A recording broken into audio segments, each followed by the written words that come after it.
You ask Tiger to solve. This deals with linear equations with one unknown.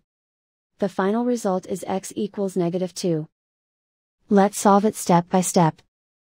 Simplify the expression. Expand the parentheses. Simplify the arithmetic. Group like terms. Simplify the arithmetic. Group all x terms on the left side of the equation. Subtract 5x from both sides.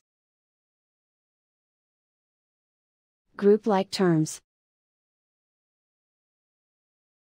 Simplify the arithmetic.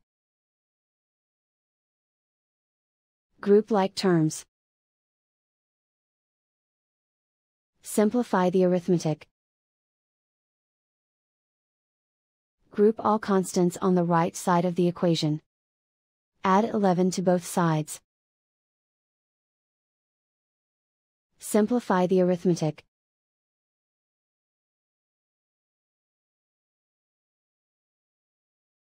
And so the final result is x equals -2.